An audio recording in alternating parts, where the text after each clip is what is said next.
तो जय हिंद साथियों। तो आप सभी लोगों का मेरे इस यूट्यूब चैनल पर स्वागत है। और जैसा कि हम लोग आज पढ़ने वाले हैं लाभ और हानि। ठीक है। लाभ और हानि ये मैथमेटिक्स के रूप से ये बहुत ही इम्पोर्टेंट चीज़ है, ताकि हम लोग आप आपस में ही घरेलू सामान भी जो खरीदते हैं तो वो लाभ और हानि पे ही डिपेंड होते हैं, क्योंकि कोई भी चीज़ खरीदते हैं कितना हमें प्रॉफिट हुआ कितना लॉस हुआ बेचे तो उसी के बारे में हम लोग जानते हैं। तो उससे पहले हम लोग फार्मूला देखते हैं। फार्मूला आप देख सकते हो। उससे पहले हम लोग फार्मूला पढ़ते हैं। तो पहला फार्मूला क्या है?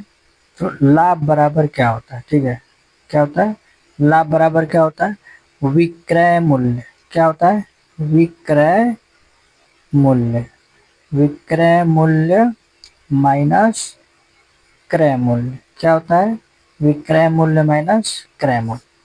ठीक है। विक्रय मूल्य का मतलब कितना हुआ कि कितने में आप बेच दिए। क्रय मूल्य का मतलब होता है कितने में आप खरीद लिए। ठीक है। अब दूसरा हम लोग देखते हैं क्या? हानि बराबर कि हानि बराबर सूत्र क्या होता है? तो क्रय मूल्य माइनस विक्रय मूल्य। क्या होता है? क्रय मूल्य माइनस विक्रय मूल्य। ठीक है। अब जो इम्पोर्टेंट है उसके बारे में हम लोग देखते हैं, क्योंकि अब परसेंटेज के अनुसार अब देखते हैं। तीसरा हो गया सूत्र लाभ प्रतिशत, यानी लाभ परसेंट बराबर क्या सूत्र होता है? तो देखिए, लाभ बटा में क्रय मूल्य और गुणे 100 हो गया। यही है हम लोग का सूत्र। अब देखते हैं हम लोग चौथा, हानि बराबर कि हानि बराबर सूत्र क्या होता है? हानि प्रतिशत बराबर, तो जहाँ यहाँ पे लाभ है तो वहाँ पे हम लोग हानि लिख देंगे। तो हानि बराबर हानि बटा में क्रय मूल्य गुणे 100। ठीक है। ये रहा हम लोग का इम्पोर्टेंट सूत्र, जिससे हम लोग इस पे इसके आधारित हम लोग एक एक करके क्वेश्चन देखेंगे। और ये बहुत ज़रूरी है। ये सबसे पहले ज़रूरी है कि ये चारों फार्मूला आप पढ़ लीजिए और थोड़ा याद कर लीजिए। अगर आप याद भी नहीं हो रहा है तो आप क्वेश्चन लगाएंगे तो ये खुद ही मतलब याद हो। तो अब हम लोग देखने वाले हैं क्या? तो क्वेश्चन देखते हैं। ठीक है। तो क्या पूछा है कि 500 रुपए की वस्तु जो कि हम लोग 600 रुपए में बेच दिए। क्या? 500 रुपए की जो वस्तु हम लोग खरीदे थे वो 600 रुपए में बेच दिए, तो लाभ कितना होगा? तो लाभ बराबर सूत्र हम बताए थे ना, क्या होगा? लाभ बराबर सूत्र बताया था ना, विक्रय मूल्य माइनस क्रय मूल्य। तो विक्रय कितना हो रहा है? 600 का, 600 अब माइनस क्रय मूल्य कितना है, यानी खरीदे कितने के हैं? 500। तो आप इसको घटा दीजिए, कितना हो गया? 100 रुपए। यानी कि हम लोग को लाभ कितना हुआ? 100 रुपए का लाभ हुआ। हो गया, आंसर हो गया। अब वही हम लोग दूसरा देखते हैं कि 800 रुपए की वस्तु 760 रुपए में बेची गई, तो हानि कितना होगा? तो ये पूछा, अब क्या पूछा? ये हानि पूछा है। ये तो लाभ पूछा था ना, अब यहाँ पे हानि पूछा है कि हानि हम लोग को कितना हुआ। तो हानि बराबर सूत्र लिखा है था ना, हानि बराबर सूत्र क्या था कि क्रय मूल्य माइनस विक्रय मूल्य। तो क्रय मूल्य कितना हो रहा है? क्रय मूल्य आप कितने में खरीदे हो? 800 रुपए का। और विक्रय मूल्य बेचे कितने का हो? 760 रुपए। यानी 800 माइनस 760 रुपए। तो कितना का आपको हानि हुआ? तो 40 रुपए का। कितना हुआ? 40 रुपए का। आप इसमें से इतने घटाएंगे तो क्या होगा? 40 रुपए।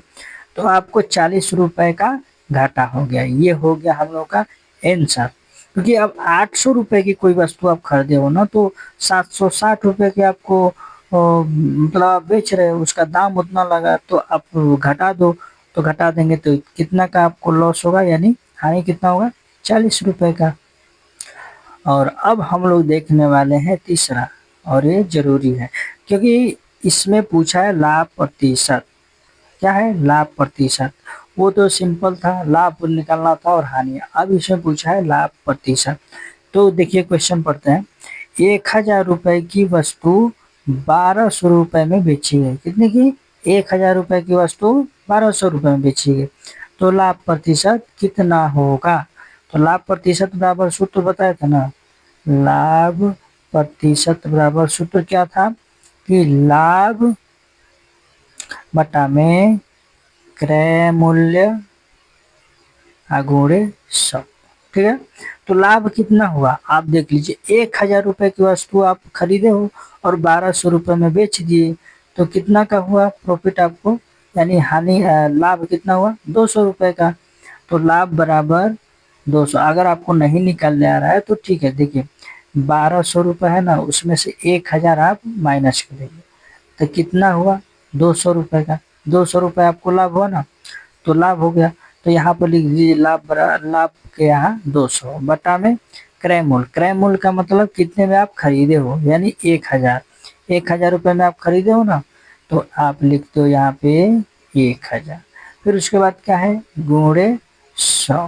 ठीक है, अब क्या करेंगे आप, फिर डबल जीरो से डबल जीरो हटा देंगे। ठीक है, अब 200 बटा में 10 बचा, कितना 200 बटा में 10।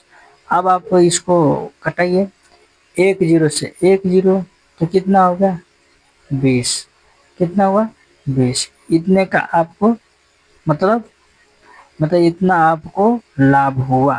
ठीक है, यदि आपको इसको 20/1 लिख देंगे, 20/1, तो इसको अगर भागा देंगे तो ये पॉइंट में जाएगा, तो उससे हम पॉइंट में नहीं लेंगे, एकदम सिंपल सा कितना हुआ 20 रुपये बचा, तो कितना आंसर, ये आंसर हो जाएगा।